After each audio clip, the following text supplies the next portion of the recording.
Hello student, good morning. मैं गोकुल आज आपके लिए इस वीडियो में लेके आया हूँ क्लास 8 विज्ञान चैप्टर नंबर हमारा 8 चल रहा था, 10 चल रहा था किशोरावस्था की और ठीक है। और इसमें हमारा पिछली वीडियो में हम पढ़ रहे थे यौनारंभ में होने वाले परिवर्तन, और इस वीडियो में हम जो शुरू करेंगे वो है मानसिक, बौद्धिक और जो संवेदनात्मक परिपक्वता किस प्रकार प्राप्त होती है। तो ये सब जो है वो हम इस वीडियो के अंतर्गत चर्चा करेंगे। तो ध्यान से इसको देखना है। तो हमें पता है कि किशोरावस्था व्यक्ति के सोचने के ढंग में परिवर्तन की अवधि है। अब इस अवस्था में व्यक्ति जो है, व्यक्ति के सोच में सोचने के परिवर्तन या सोचने के ढंग में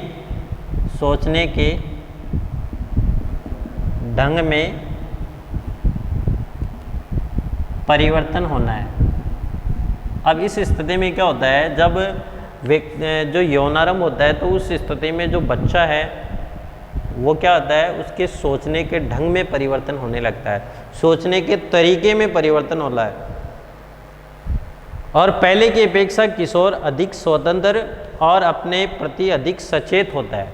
अब इसमें सोचने के ढंग में परिवर्तन होता है और इसी के साथ पहले की अपेक्षा वह अपने आप को सोचने की, यानी पहले की अपेक्षा वह अपने आप को या अपने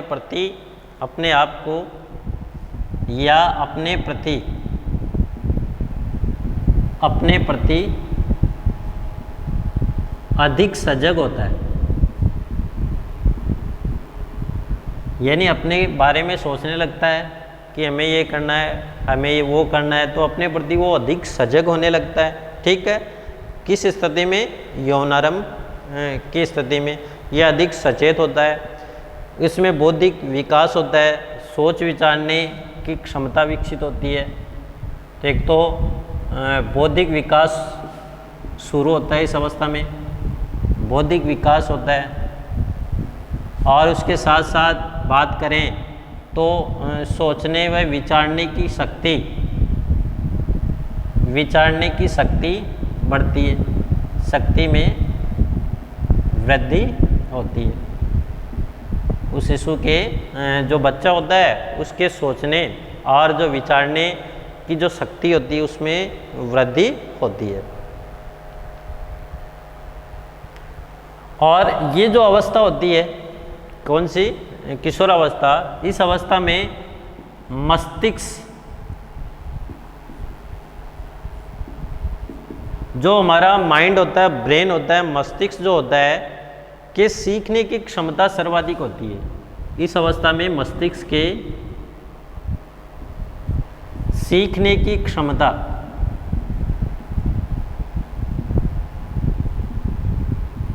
सर्वाधिक होती है। और जो बच्चा है उसका मस्तिष्क अधिक मैच्योर होता है, अधिक परिपक्व होता है, और उस बच्चे में जो सीखने की क्षमता है वो अधिक होती है, या हम बोल सकते हैं सीखने की क्षमता में वृद्धि होती है। ठीक है। और इस स्थिति में अब देखो, जैसे जैसे शारीरिक और मानसिक परिवर्तन होता है, तो इस स्थिति में व्यक्ति अपने आप को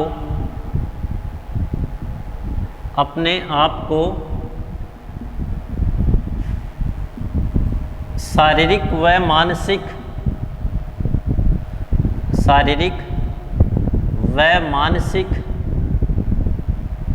परिवर्तनों में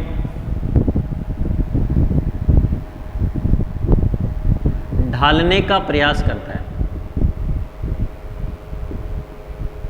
शारीरिक और मानसिक जो परिवर्तन है उसमें स्वयं को एक्टिव करता है, अपने आप को उस वातावरण के अनुसार कि भाई कैसे उस वातावरण के अनुसार हम अपने आप को व्यवस्थित बना सके। तो वह इस अवस्था में जो है वो अपने आप को ढालने का प्रयास जो है वो करने लगता है। ठीक है।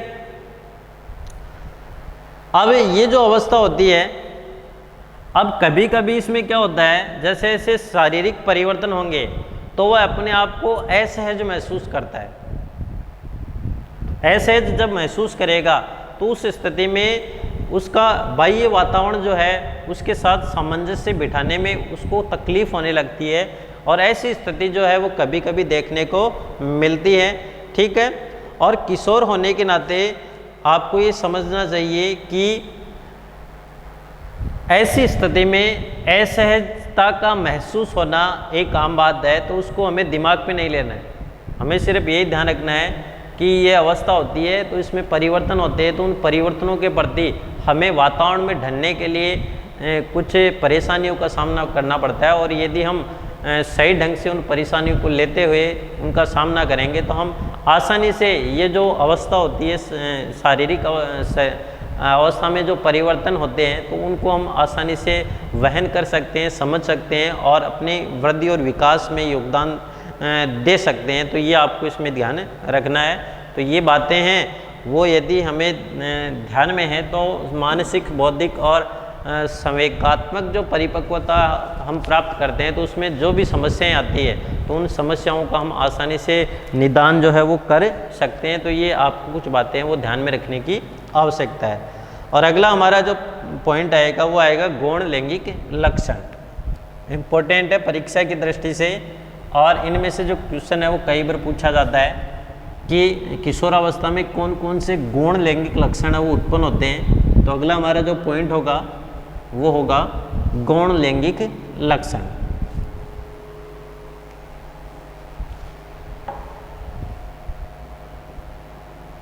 गौण लैंगिक लक्षण कौन कौन से गौण लैंगिक लक्षण होते हैं? अब देखो, हमें पता है कि जो नर है उनमें वृषण और जो मादा है उनमें अंडाशय। ये दोनों क्या हैं? जनन अंग है। ये तो है, ये दोनों क्या हैं? जनन अंग होते हैं। और ये जनन अंग है, इसका मतलब ये किसका उत्पादन करते हैं? ये है युग्मकों का उत्पादन करते हैं।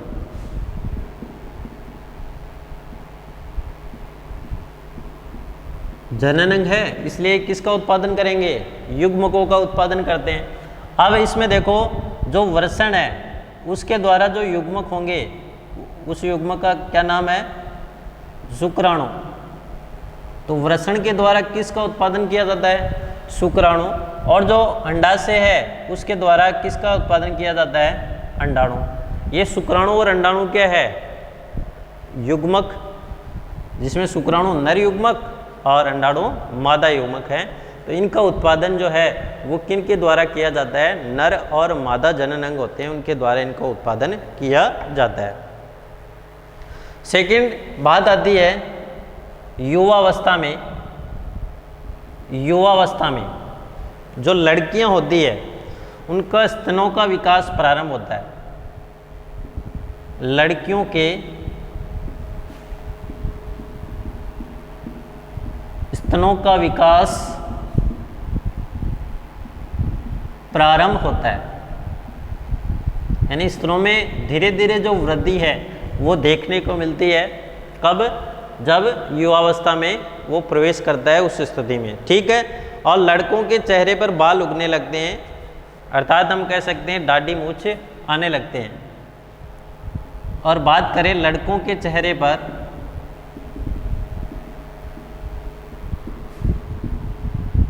बाल उगने लगते हैं, बाल उगने लगते हैं, अर्थात दाढ़ी मूछ आने लगती है। तो ये भी जो लक्षण है वो परिलक्षित होता है जब किशोर युवावस्था आती है, तब उस स्थिति में इसकी बात करते हैं। ठीक है।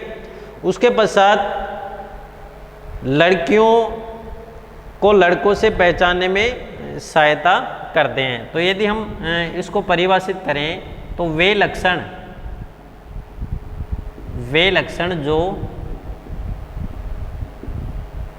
जो लड़कियों को, तो या लड़के बोल दो, वे लक्षण जो लड़कियों को लड़कों से पहचानने में सहायता करते हैं, लड़कियों को लड़कों से पहचानने में सहायता करते हैं, ठीक है, उन्हें या हम बोल सकते हैं उन लक्षणों को गौण लैंगिक लक्षण कहते हैं। गौण लैंगिक लक्षण कहते हैं। तो ये ध्यान में रखना है।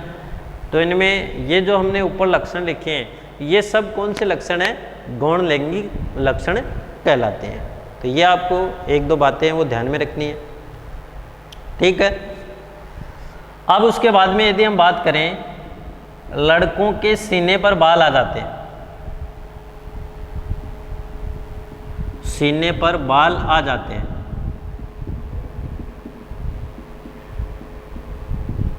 ठीक है। किसमें?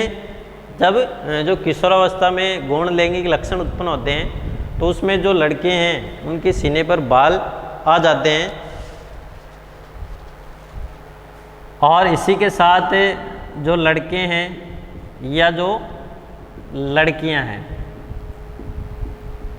लड़के या लड़कियों में बगल व जांघ के ऊपरी भाग, बगल व जांघ के ऊपरी भाग, जिसे प्यूबिक क्षेत्र बोलते हैं, प्यूबिक क्षेत्र में भी बाल आने लगते हैं, बाल आने लगते हैं। यानी इन क्षेत्र में भी जो बाल हैं उनमें वृद्धि होने लगती है। कौन सा क्षेत्र है? लड़के और लड़कियों के बगल या जांघ के जो ऊपरी भाग है, जिसे प्यूबिक क्षेत्र बोलते हैं, तो वहाँ पे भी क्या होते हैं? बाल आने लगते हैं या बाल आ जाते हैं। और ये जो परिवर्तन होते हैं, किशोरावस्था में होने वाले परिवर्तन, किशोरावस्था में होने वाले परिवर्तन, अब ये जो परिवर्तन है जो किशोरावस्था में परिलक्षित होते हैं, किसके द्वारा नियंत्रित होते हैं? हार्मोन के द्वारा नियंत्रित होते हैं। किशोरावस्था में होने वाले परिवर्तन हार्मोन के द्वारा नियंत्रित होते हैं। यानी जो परिवर्तन होते हैं वो नर जनन हार्मोन और मादा जनन हार्मोन, जिसमें यदि हम बात करें नर जनन हार्मोन की, तो टेस्टोस्टेरोन वो इन परिवर्तनों को नियंत्रित करता है, और मादा जनन हार्मोन की बात करें तो एस्ट्रोजन और जो प्रोजेस्टेरोन होता है वो हार्मोन क्या करता है? इन लक्षणों को नियंत्रित करने का प्रयास है वो करता है। तो ये आपको एक दो बात है वो इसमें ध्यान में रखने की आवश्यकता है, ठीक है। उसके पश्चात यदि हम बात करें तो हार्मोन क्या होते हैं? यदि हम हार्मोन की बात करें तो हार्मोन रासायनिक पदार्थ होते हैं जो हमारे शरीर की ग्रंथियां होती है उन ग्रंथियों के द्वारा स्रावित किए जाते हैं, जिसमें हमारे शरीर में कई अंतःस्रावी ग्रंथियां होती है और कई बाह्य स्रावी ग्रंथियां होती है। तो उनके आधार पे हम इसको समझ सकते हैं। तो ध्यान से देखना, इसमें हार्मोन क्या है? एक रासायनिक पदार्थ है। बात आती है हार्मोन की। हार्मोन क्या है? एक रासायनिक पदार्थ, और रासायनिक पदार्थ है इसका मतलब ये अंतःस्रावी ग्रंथियों के द्वारा, अंतःस्रावी ग्रंथियों के द्वारा, ग्रंथियों के द्वारा स्रावित किया जाता है। तो किन के द्वारा स्रावित किया जाता है? अंतःस्रावी ग्रंथियों के द्वारा ये हार्मोन है वो क्या करते हैं? स्रावित किए जाते हैं, ठीक है। अब जैसे जैसे यौनारंभ होता है, यौनारंभ के समय, अब जैसे जैसे यौनारंभ शुरू होगा तो वृषण जो है वो पुरुष हार्मोन या टेस्टोस्टेरोन का स्रावन प्रारंभ कर देता है। यौनारंभ के समय वृषण, जिसे पुरुष हार्मोन कहते हैं, पुरुष हार्मोन, या हम बोल सकते हैं टेस्टोस्टेरोन, पुरुष हार्मोन या टेस्टोस्टेरोन जिसका नाम है, उसका स्रावन प्रारंभ करता है। जब यौनारंभ है वो शुरू हो जाता है तो वृषण के द्वारा पुरुष हार्मोन या टेस्टोस्टेरोन का स्रावन शुरू कर दिया जाता है। ठीक है। और ये हार्मोन क्या करता है, जो लड़कों में गौण लैंगिक लक्षण होते हैं उन लक्षणों के लिए महत्वपूर्ण भूमिका निभाता है या प्रमुख भूमिका निभाता है। ठीक है। जैसे हम बात करें कि चेहरों पर बाल आना, चेहरों पर बाल आना, तो ये एक महत्वपूर्ण लक्षण है जिसमें चेहरों पे बाल आते हैं, तो ये पुरुष हार्मोन द्वारा नियंत्रित किया जाता है। अब इसी प्रकार जैसे हम बात करें यौनारंभ के समय लड़कियों में, यौनारंभ के समय लड़कियों में जो अंडाशय होते हैं, ठीक है, और अंडाशय से स्त्री हार्मोन का स्राव किया जाता है। ठीक है। और इस स्त्री हार्मोन का नाम क्या है, एस्ट्रोजन। क्या नाम है, एस्ट्रोजन। स्त्री हार्मोन जिसे एस्ट्रोजन कहते हैं, इस एस्ट्रोजन का स्रावण या उत्पादन प्रारंभ होने लगता है और जिससे क्या होती है, स्तन विकसित होने लगते हैं,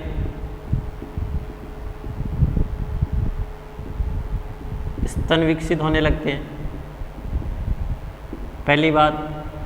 और स्तन में जो दुग्ध ग्रंथियां हैं, दुग्ध ग्रंथियां वो भी क्या होने लगती है, विकसित होने लगती है। स्तनों में दुग्ध ग्रंथियां भी विकसित होने लगती है। ठीक है। और साथ ही जो दुग्ध ग्रंथियां विकसित होके स्तनों के आकार में वृद्धि होने लगती है। तो ये जो है वो अंडाशय द्वारा स्रावित हार्मोन एस्ट्रोजन के द्वारा किया जाता है। अब ये जो हार्मोन है, जो टेस्टोस्टेरोन तथा एस्ट्रोजन, अब इन हार्मोन का नियंत्रण भी जो है वो पीयूष ग्रंथि द्वारा स्रावित हार्मोन के द्वारा किया जाता है। टेस्टोस्टेरोन व एस्ट्रोजन हार्मोन का नियंत्रण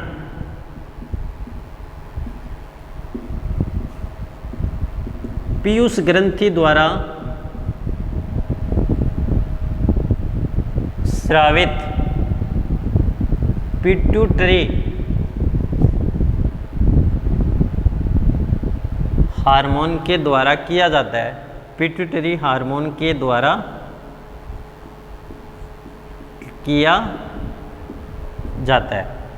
तो ये हार्मोन इसलिए पीयूष ग्रंथि है, इस ग्रंथि को कौन सी ग्रंथि बोलते हैं, मास्टर ग्रंथि कहते हैं, क्योंकि यह जितनी भी ग्रंथियां होती है उन सभी ग्रंथियों से स्रावित हार्मोन का जब नियंत्रण करती है, उनके स्राव को नियंत्रित करती है, इसलिए इस ग्रंथि को किस ग्रंथि के नाम से जानते हैं, मास्टर ग्रंथि के नाम से भी जाना जाता है।